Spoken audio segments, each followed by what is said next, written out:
this year, February 28th to be precise, Lyric Opera Chicago held a press conference where they announced that in their 15-16 season there was going to be a new opera. We now know that that opera is Bel Canto, based on the novel of the same name by Ann Patchett. It will be directed by Stephen Wadsworth. It will be conducted by Lyric's music director, Sir Andrew Davis.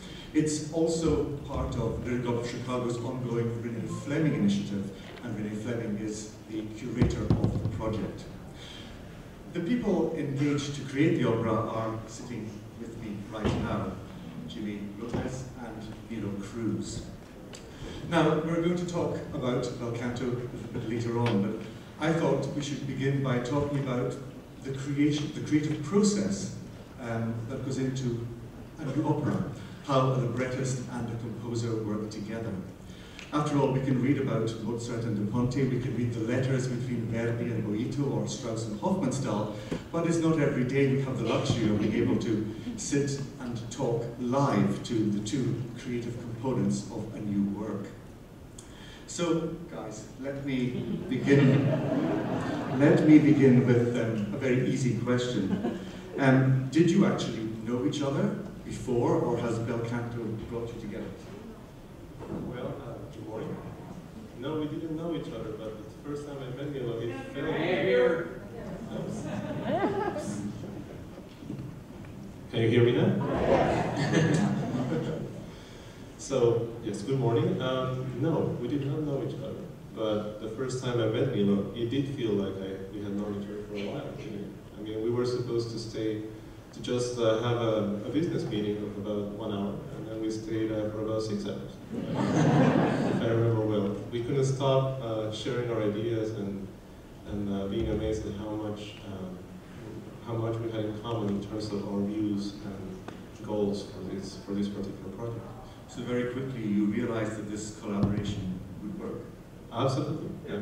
So how did Bel Canto come into being? Well, I got a call from Stephen Wadsworth telling me that Renee and the Lyric Opera were very interested in doing an opera of the novel. And I had read the novel years back, and so when he asked me if I was interested in doing the libretto, I said, let me reread it again and see what I can bring to the material and how I could envision it as an opera. So I did, and actually fell in love with the book all over again, and immediately called him up and said, yes, I'd like to do this. And this is kind of the cliche question, and there's an opera based upon it. What comes first here then, the words of the music? When did you come onto the scene? Well, actually, about a few months before Nilo came into the project, I got a call from Renee Fleming, and she wanted to meet me in person and discuss the possibility of a new project, and I didn't know what it was about, so I flew to New York and I met with her and Sir Andrew Davis, and we sat down, and that's when they revealed to me that they had this idea of setting Bel Canto into music. I had heard of the book, but I hadn't read it. So I was really intrigued and interested. I went back home, read the book, and I absolutely thought that project was meant for me. And I have to explain why. Bel Canto is loosely based on real events that happened in my native city, Lima, between 1996 and 1997. So the moment I looked upon the story, I thought, well, this is a great responsibility, of course, because most of the actors that were involved in that event are still alive, and it actually was an important political event that really shook the country for a number of months. So I called back Renee and I said, well, absolutely, I want to be part of this project. And that happened around, let's say, May, April 2011. And then I met with Stephen, and then we decided on to look for a librettist who will be at the task, and that's what I So the answer to the question is the music comes before the words. So we don't have to sit through any more performance of Richard Strauss's Capriccio. Now, you're both very experienced in your respective fields. Jimmy, composer of orchestral and chamber music. Nilo, obviously a playwright. But you've never created an opera before. What are your impressions of this art form, and how are you adapting your skills to explore it? Well, I'll tell you, the way I look at playwriting is as an exile that has to learn a whole new language every time that I enter a new play. So I apply that same kind of mentality, those same kind of rules to this adaptation of this novel. So basically, I'm learning the rules as I write, as I enter the world of Bel Canto, and of course we did an outline, and we worked with the director, and Jimmy was present in the room where we were looking at the material. We're going chapter by chapter and looking at what we can extract from the existing novel. Later on, I went back to my house and did not reread the novel again. I sort of stayed with the impressions that the novel had made on me, and that's how I basically started writing the libretto. And Jimmy, what about the music? Well, actually, life took me into more of the symphonic path. I got a lot more commissions in chamber music and music for orchestra, but I always had a secret love for vocal music. So whenever I had a chance to dedicate a song to a friend or for a special occasion, not a commission really, I will write a song. And I think that the main difference from what I do, of course, mostly abstract music if you want, and what this is drama. So drama has to inform the musical work I'm doing. So it definitely, and the other thing is this is a very large form. So the last time I dealt with a really large form was a ballet that lasts about 50 minutes. And when I worked on that, I also worked on creating a harmonic and structural scheme of the overall thing. So that's what I'm going to do. I'm going to take, or what I'm doing already with Nilo's libretto is, separating it in sections, creating a clear structure that will help me understand the timing, not to deviate too much into this and that. I mean, I have to have a global picture and then go into the particular. That's how I'm working here. And sometimes I work chronologically, but what I also take from my work is that most of the time I do not work chronologically, and I think that's going to come in handy for this project, because I don't think it's necessary to do that in a continuous line. So I will start with, or I'm starting with some of the structural, most important areas or instrumental sections, and then that's going to grow into the other parts of this work. Right, that was going to be my next question. How do you work together? I mean, do you work together for a while, or do you work separately and discuss? Well, we work separately. For instance, I came up with a first draft of the libretto, and I sent it to Jimmy. Jimmy lives in Berkeley, I live in New York, and part of the time in New York and part of the time in Miami. And after he read the material, he came to Miami, and we had a work session where basically he gave me notes based on the material that I had turned in, and gave me lots of notes, which and we discussed those notes too, and, and as a result, I came up with a second draft of the piece. And this is really work in progress, because I have told Nilo probably, or most probably, along throughout this year that I'm still writing the piece, we might need to make some adjustments, but of course I will come to him with suggestions of what lines to take, what lines to add, and then offer them to him, and then he'll come back to me. So it really is an ongoing process. It's not like the libretto is done and then I write the music. It really has to we both have to work in a parallel. You know, and I have no problems with that because working in the theater, a play really takes, it completely comes to its full fruition when it is presented on a third dimension, which is a stage. So usually when I write a first draft of a play or a second draft and it's presented, after that presentation, I usually go back and do more rewriting. Because when you add the elements of the actors, you know, lighting, and design, then you begin to see the work. And the thing about playwriting, and of course writing librettos, is that it's very different than the what visual artists have at their disposition, which is the canvas is developing in front of them. I mean, librettos, they operate in time. So just when you are noticing a mistake when you're reading the libretto, it's like you almost wanted to stop and say, oh, I need to correct this, but they do operate in time. So it's very difficult to do. You can only do so much when you're sitting in a room and writing the libretto. The next part of the work really does take place when one starts reading the material and working with singers or actors. Let's talk about the libretto a little bit longer. I mean, when you write a play, the words are an end to themselves. Obviously, writing a libretto, your words are incomplete without the music. So when you're writing your libretto, how do you leave room for Jimmy's music that's going to be composed? Well, I look at writing, to me writing a libretto is closer to writing poetry. You really need to be economic. So less words is better.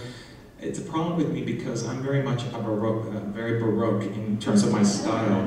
Not unlike many writers from Latin America, we tend to use a lot of words to say things.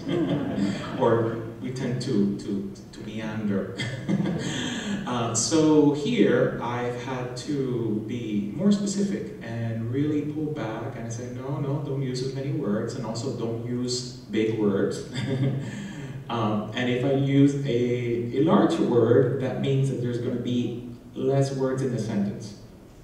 Right. And for instance, I recently just did a series of songs, and I used the word pomegranate. When the composer read the material, he said, well, this is going to be very difficult. Pomegranate's a really large word. But you know, he was able to work with the existing word, and he composed a beautiful song with a pomegranate. Now, your writing has been described as magical realism. Can you explain that? And also, will we recognize your magical realism in the libretto you're writing, or again, are you adapting it? For one thing, you're writing words now that Jimmy will write music to, and then people have to sing, which is a totally different ballgame from actors just speaking text. Yes, and yes, my work has been described as magic realism. I like to turn that expression around, and to me, it's more like realism that is magical. So basically, I start with the realism and try to find lyricism. And that was very important when I was working on this piece. I mean, Ann Patchett's work to begin with is lyrical. But I also needed to find my own lyricism within that world. And also, a novel uses a lot of narration. She uses very little, especially in this novel, she uses very little dialogue. So I had to distill all the narration into dialogue, which is really great. I think that's what a novel should be, and a novel should be more narrative and have less dialogue. Otherwise, we would have theater. But it was, you know, so I had to. It's something that I do even with my own work. Because sometimes when I'm writing a play, I do a series of sketches before I enter the canvas of the piece. And sometimes what I do is I write biographies of the characters, or I do write in terms of narration, so I can have an understanding of the world and the specific characters. So having this kind of material was I didn't have to do that other aspect of it. I didn't have to really make those little sketches before entering the canvas. Right. Now, Jimmy, we know you're from Lima, you're Peruvian.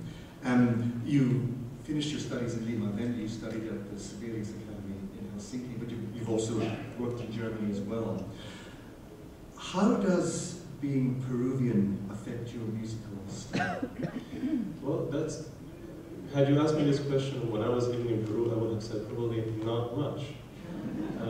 Because back then, I wasn't really aware of my own heritage. In a sense, I felt myself more of a person from Lima, in that it's a city like many others, and in a world like today, doesn't differ in many aspects. Of course, it has its own flavor, but it has this cosmopolitan feel that is common to several cities in the world. But when I went to Finland, Helsinki is such a distant place and different culture, and then people were really even amazed that I was from Peru, so I was a very, I looked different, I spoke a different language. So, and they would really associate me with the few things they would know from my country. And that's when I realized that, willingly or not, I was an ambassador of Peru in Finland. And throughout that, well, at first, when I went there, I was really eager to absorb everything that Finland had to offer me. And of course, in Finland, I went to other countries in Europe and trying to understand the music of contemporary music from those places. But then, in order to give my music a distinct flavor, a uniqueness to it, I realized that I had also to acknowledge my own geographical origins.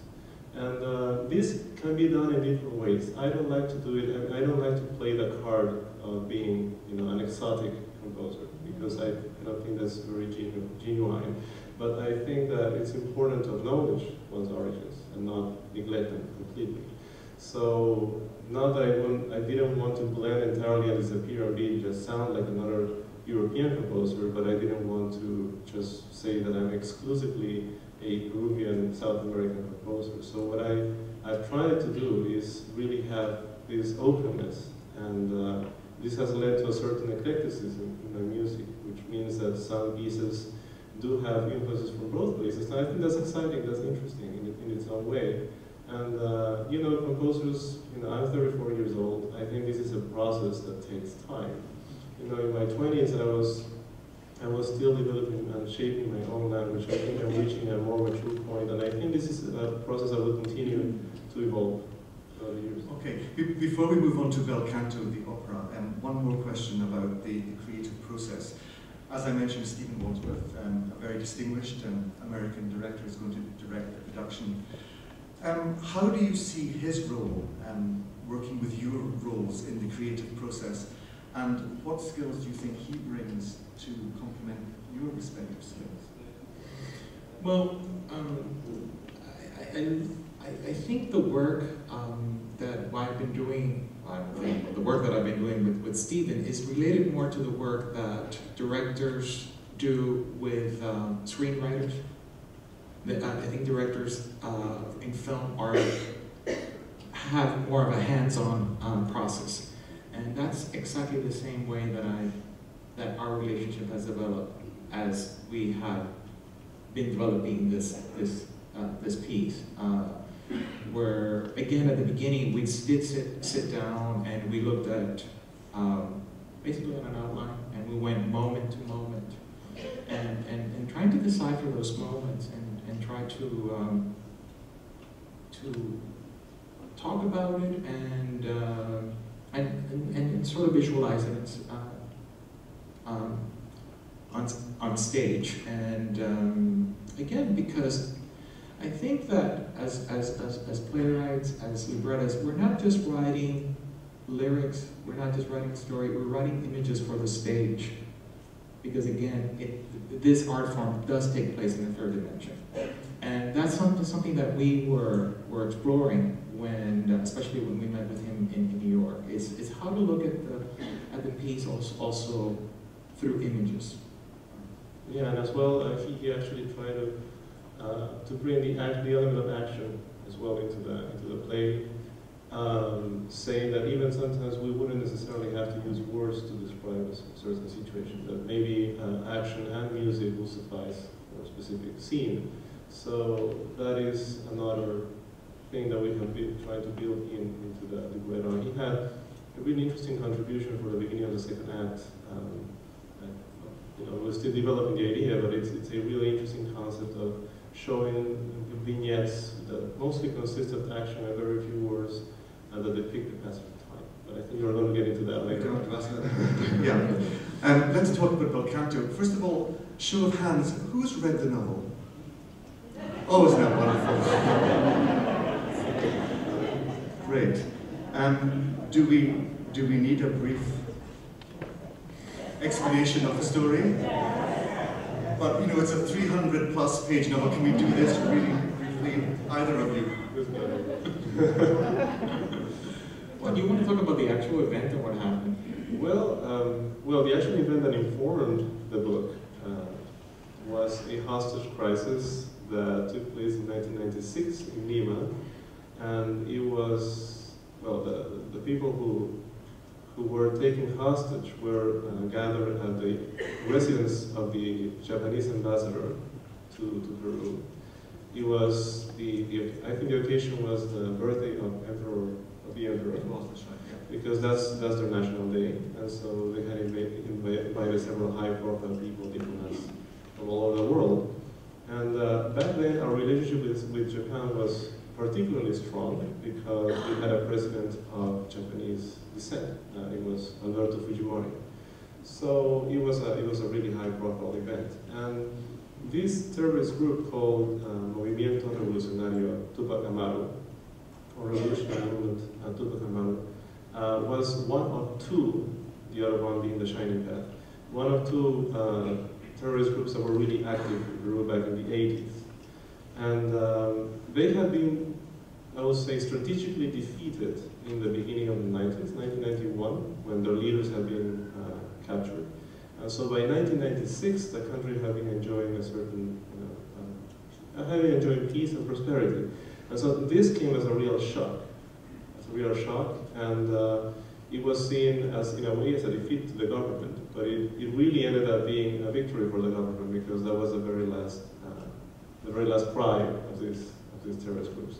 In any case, to make it short, there were 700 or so guests gathered, and then they stormed into the residence with explosives. They took everyone hostage.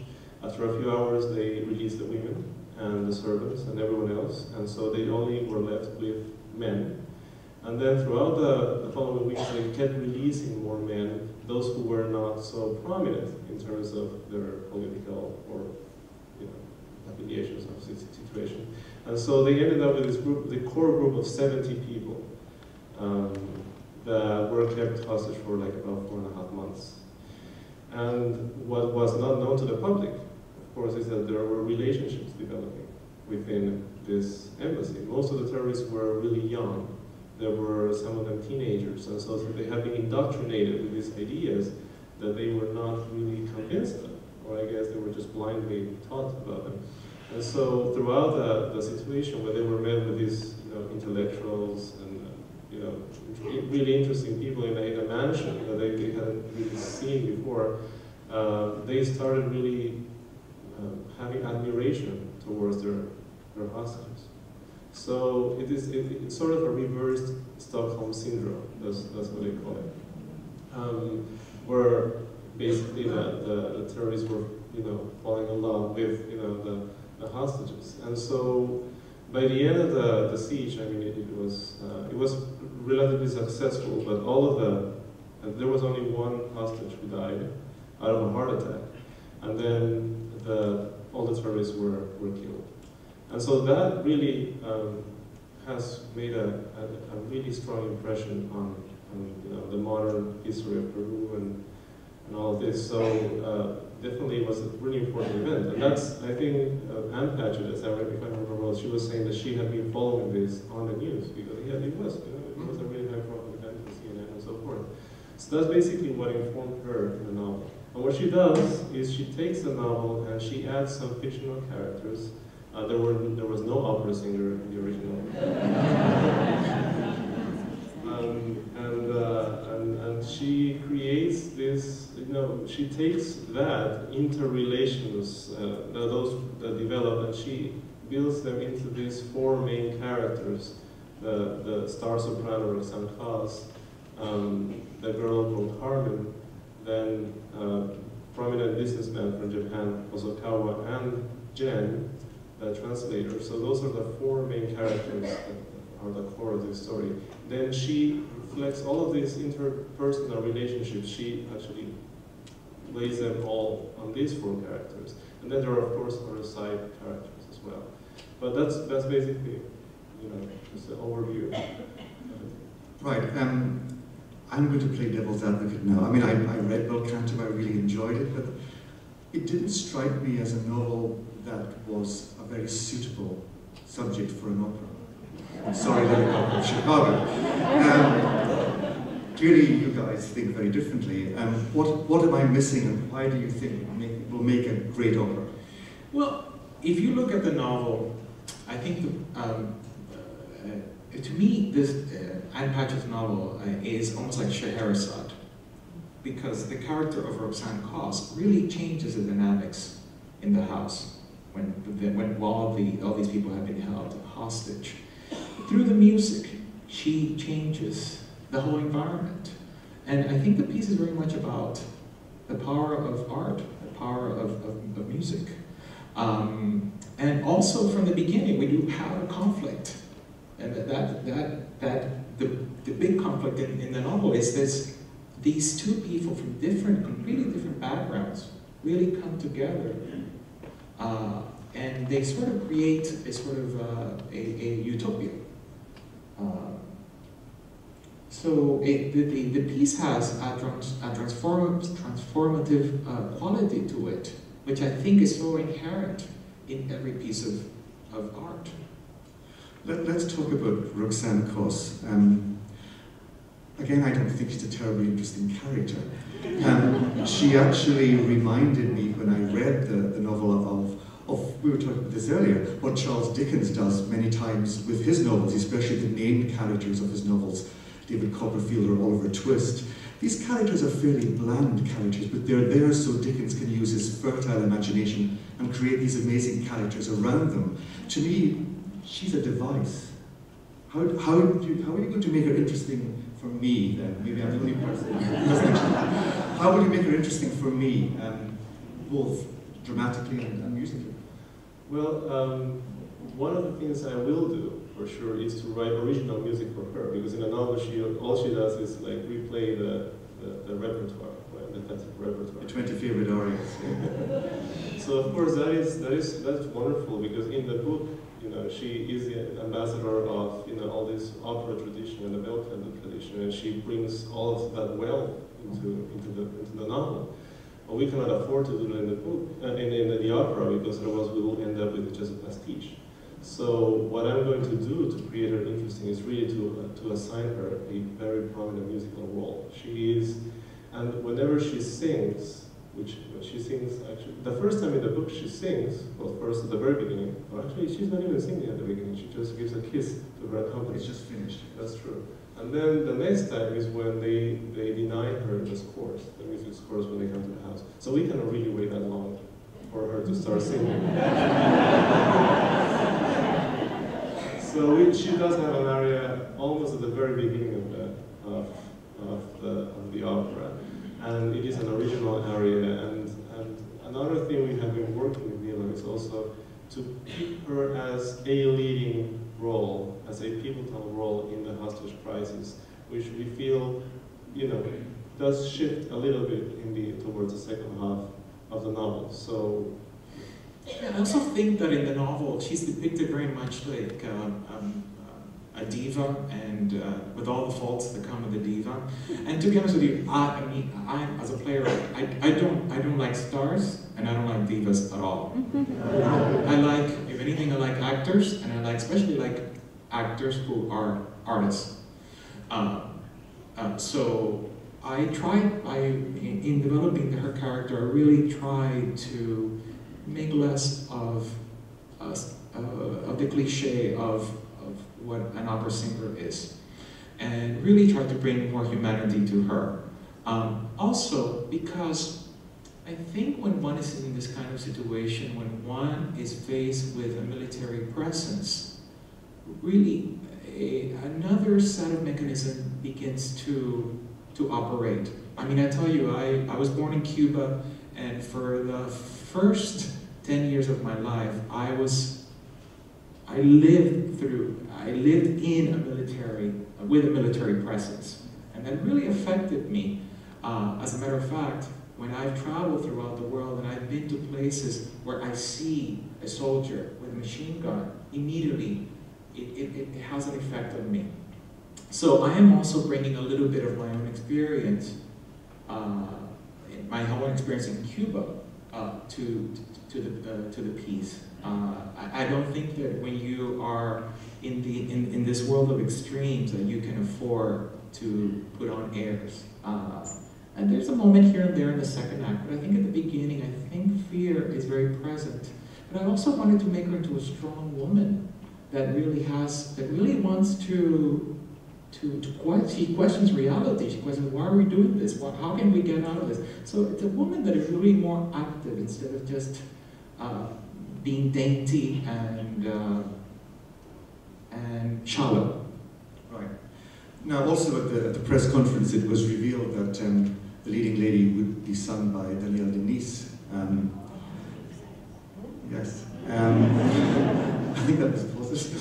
Sure. Have you met her? No. How will this work? I guess you will meet her at some point. With performances, you get to know her style, her voice. Well, I mean, she's wonderful. She's adorable. She brings all this. The moment we considered her, and the moment she accepted, we were extremely thrilled. And there's no doubt that we had her in mind for the role. But I haven't met her, but of course I do want to meet her, indeed. But and I will, I will probably sit down with her. I mean, the interesting thing about this is that I do know what she is doing, what she has been doing, the roles she's been playing, and that will definitely inform the way I write for her, because that tells me what her strengths are, what her qualities are, and so all of these can be really brought into the character.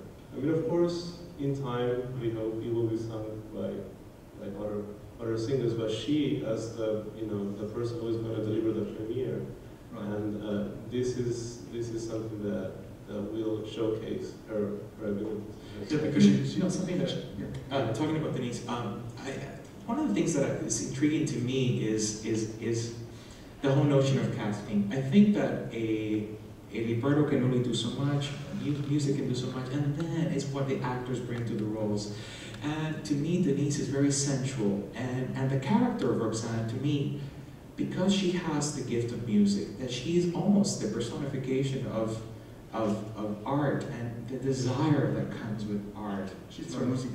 La musica, yes, completely. So it's wonderful that she would bring that other layer to this character. And I definitely want to stress also the fact that how in a novel everyone is really in love with her, yeah. and beyond words. I mean, it's just indescribable. Fyodorov, even Janet, to a certain extent, Hosokawa.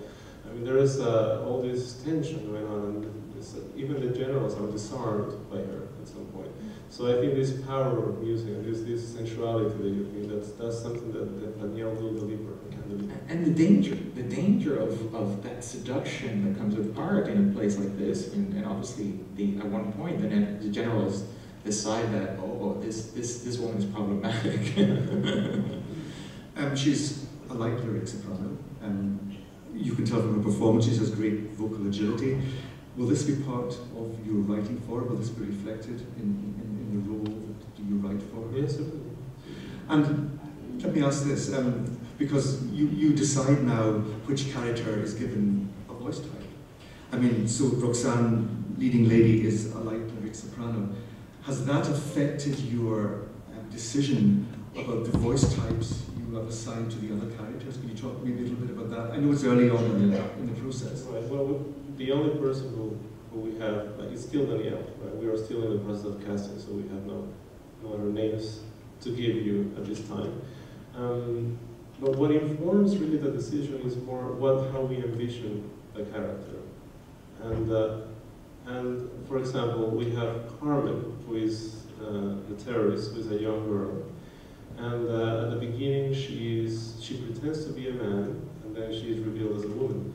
So traditionally, mezzos have been associated with trouser roles, and I think the fact that we have a leading lady as a lyric soprano, and we have probably a lyric mezzo as a counterpart to her is also very, very good in terms of what would we have create musically. Also, like Carmen can bring a darker tone to that, and then she can bring this more angelical voice to the story.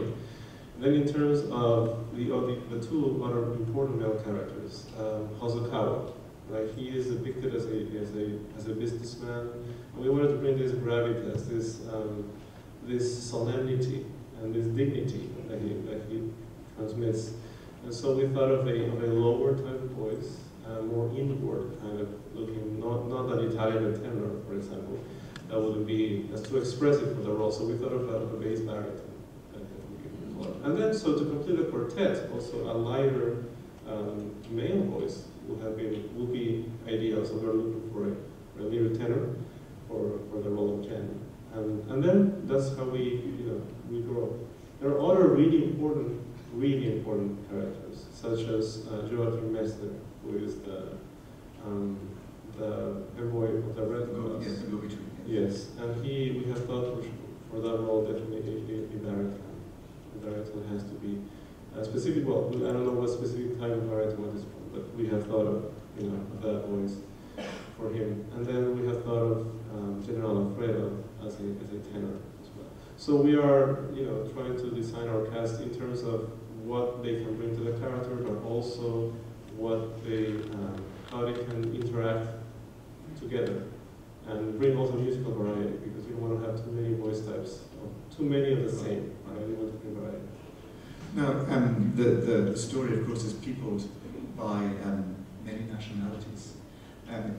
Is the opera going to be multilingual, and how will that affect both what you do and your music? Yes, it is. We use English. English and Spanish are the main languages in the opera, but we use a little bit of Japanese, Russian, and we use a little bit of Quechua, actually. And Quechua, yeah. Not a native language. But here, I mean, it's just sprinkled here and there, and so it doesn't become overwhelming. It's just to flavor it. So we know that these are different people that have come together throughout this sort of chaotic situation. Right. And when you come to write the music for these characters, will it be obvious that the music you write for a Japanese character might be different from a Spanish character, or? Well, we will have a National Geographic tour.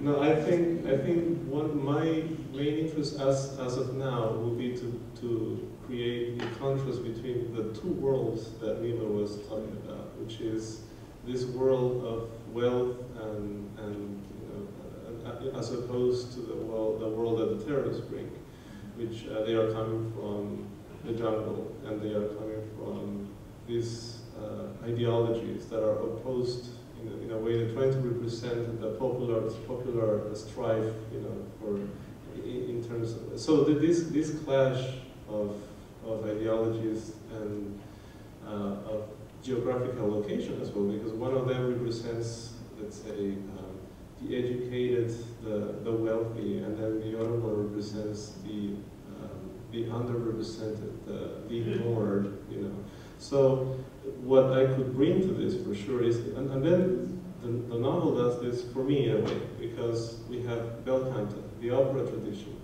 that is representative of that one side, and then we have native Peruvian music, which can also serve to color and flavor the world that the stories are bringing into. So it is this kind of tamed, untamed world into this very civilized world. I don't want to, talk about cliches here. I really just, these are big strokes. But yeah, I think you get what I'm trying to. I do. Yeah, And the passage of time, we mentioned it a little while ago, is fundamental to the story. Only through this passage of time do the relationships between hostages and terrorists evolve. How, in a 326-page novel, that's easy. But I guess you were thinking about what, a two-act opera, two hours plus with intermission. How do you depict that in that operatic structure? Well, one of the devices that we use is the presence of La Garúa, which is, it has to do with it's like almost like a cloud that circles as part of Peru for like 2 or 3 months. Well, even more than that. It's a kind of a meteorological phenomenon, which is you have low-lying clouds with no real rain, because it doesn't really properly rain in Lima. It's just sprinkles, and then it goes to rain in the Andes. So you have, the sun cannot be seen. It's like sky mostly gray, low-lying clouds. It really gives it a very kind of gray feel to the whole thing, and it stays there for 2 months. So this is what we're talking about, right? Yeah, and at the beginning, one of the characters mentions that the presence of La Garúa, and then we have a series of vignettes, and then, of course, those vignettes will represent the passing of time, and then later on, the same character notices that presence has left and is the end of La Garúa. So we know that we have spent a series of days and months with these characters through this weather, kind of Phenomenon, yeah. Phenomenon, that's the word. But also I think that we were discussing this with Steve, and also there are some visual aspects like the marking. Like Oh yes, and there's a makeshift calendar on the stage. As a matter of fact, there's a duet that happens when they refer, and I think it's the character of, I don't think it's the character of Roxanne. She questions Suwasokawa, "Am I in your lost days?" And I think that's the name of the duet, is The Lost Days, and they try to communicate with each other. Of course, she speaks to him in English, and he does not understand what she's saying, and he speaks to her in Japanese. But what's important is that these people can't really communicate with each other, but they sort of bond in a very indirect way. It's almost like the heart is speaking through a non-language. So it's curious. Before we open up for questions, and assuming that there will be questions, one more question. Are you making any fundamental changes? Yes, the end of the book is not present in the opera, where it's like a happy ending. No. Tragedy is wonderful when it comes to opera. Usually our leads are dying at the end, and so I think it's a wonderful. Oh, I never thought that I had a killer in me, but I have killed several times on the stage. Characters, as to say. Well, there's another change as well, that the release of the women, right? It comes on the book at a really, really early part of the book, but then we realize that it will be a very good device to delay until the end of the first act. So that because also in the book what you have is a really strong beginning, then the passage of time, and then the ending correspond. But in the opera, when you have to divide it into acts, then you have to create a dramatic moment that will make people want to come back after intermission. And also that Roxanne is the only woman that she becomes sort of the little jewel of the terrorists, and she says, "We're not going to get rid of you." She stays. So we thought that was a good cliffhanger for the end. So there will be choral writing as well, not just for soloists. Chorus, yeah. certainly. Yeah. Especially at the beginning, when we have, and then well, the second act mostly male choirs because all the women are released, so well, we don't have women left in the choir. But yes. You have the diva, she's center stage. Right, some questions. The lady who, yes. If you could just wait one moment and we'll get a mic to you. Would you be kind enough also just to speak into the mic so that we can all hear your question? Thank you. Having read this book many, many years ago and enjoyed it thoroughly and haven't even thought about it for a great long time, I am really wondering how wonderful it would be to see that in a movie and know that I could go there and see that whole thing again. I think I'm not the only one here who has ever read that and enjoyed it as much as I have. So I thank you. I thank you for what you are doing very, very much. I can't wait to see it. yes, and maybe after the huge success of Bel Canto the opera, we will get Bel Canto the movie. The lady, yeah.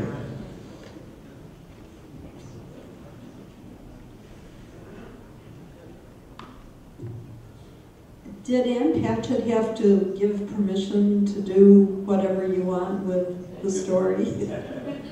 Well, it's not whatever we want. I mean, I respect the material, but as an interpreter, you also take some. You have to take some license, and you know, it's also in trying to decipher this material,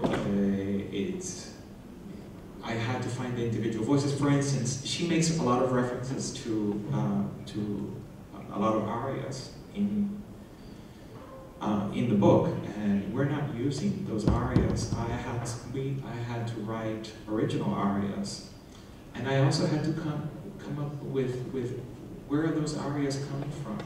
For instance, at the beginning, when she's singing, the first aria that she sings is about welcoming the Japanese character who comes to Peru, and also not only her welcoming him, but the land welcoming this person. Then I had to find other arias. For instance, in the opera, she's asked to sing for everybody to calm the room, and at that moment she's baffled. So the particular aria comes from a place that she's lost. She doesn't have the words to sing to them, and little by little she starts singing, and little by little the train of thought begins to appear, and then she is able to sing to all those present in the room. But I had to rethink everything, and especially from where those the language was coming from. But Ann did actually agree. And she agreed, yeah. And she said, you can do whatever you want. Yeah, she did say that. You can do whatever you want with it. So she's not still part of the process. I mean, do you keep in contact with her? Or? No, I have not kept in touch with her. But I did tell her what I was going to do with material. And but the truth of the matter is it has to change. It's a different format of art, and you must allow it to change. You have to run. The lady. Oh. Yes, fine. I'm looking forward to the international flavors that you're blending. What can we look forward to in the orchestra, instruments in front of Sir Andrew Davis? Anything from Peru, Japan? Well, that also has to be informed by financial and practical reasons. I would love to have like an extra orchestra, off stage, but I guess that's no,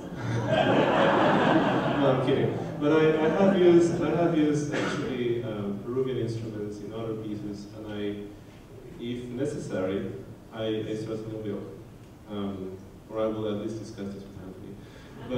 But I do think that it's important to bring certain timbres that are unique to a certain region. So yes, I'm perfectly open to that as well. There's that moment too that we have sort of a little dance on stage. In fact, there's already one moment that does include a Peruvian instrument called a cajon, which is, it's a box, basically, that it's a percussion instrument that is very much used in a certain kind of dances. So Nilo had this interesting idea of having some of the characters dancing together. So we will have, at least that one is going to be there for sure. Yes. Any gentlemen notes? Oh, the ladies this morning. Okay. 3/4 of the way up on the right.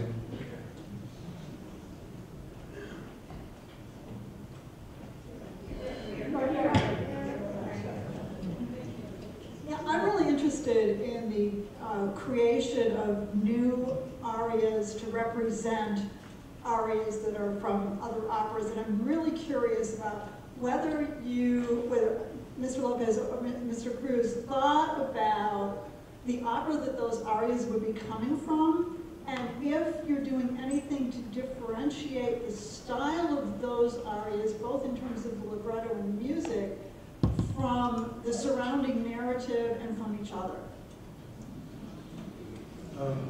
Well, actually, what I have to say is, like, we were discussing different beginnings for the opera. For example, we were considering to include the Rusalka aria, complete or partially. And then, as I sat down after our meeting, I really thought, how can I start a brand new opera with another composer's music? It's too strong of a statement, and it really would have to inform the rest of the opera. And so I asked Nilo, please change the beginning. So, and we have a little of my music at the beginning, so then only then we can go on to that. And what we have found now is we are going to make quotes of certain, probably a couple or maximum maybe 3 pivotal or iconic arias from the Bel Canto repertoire, but then we will drift away from them. We are not, well, musically, of course, this allows for a lot. I think this allows for, and it's necessary, I think, to quote them, but then musically I have to drift away as well as with the words. So it will be in moments that are not so structurally important or striking as like the beginning or the end, but I do want to keep the play with that every now and then. Okay, we have time for one more question. The gentleman, sorry to make you run up to the back again. Second row from the back. I guess the gentleman should ask a mundane question. Between today and opening night, tell us briefly about the timeline. What comes, follows opening night? Where do you go from here? The timeline between what happens between now and 15th. We're going to do a series of readings and workshops. Yeah, we have a workshop planned for 2014, like a year before, or a year and a half before the premiere. So basically I have to have the piano vocal score ready by let's say the first half of 2013. And is that right? Yeah.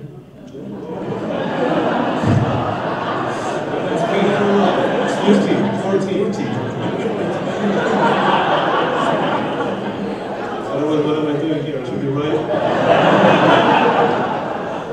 No, so I do have like a year and a half now to work on that, and then after the workshop I will concentrate on the orchestration. Although even as I'm composing the piece, I will orchestrate certain passages, certain instrumental passages that might not necessarily change. So it will be a combined work. But yeah, the thing that we're focusing on right now is trying to get everything ready before the workshops. Well, we're out of time, ladies and gentlemen, and thank you very much for coming.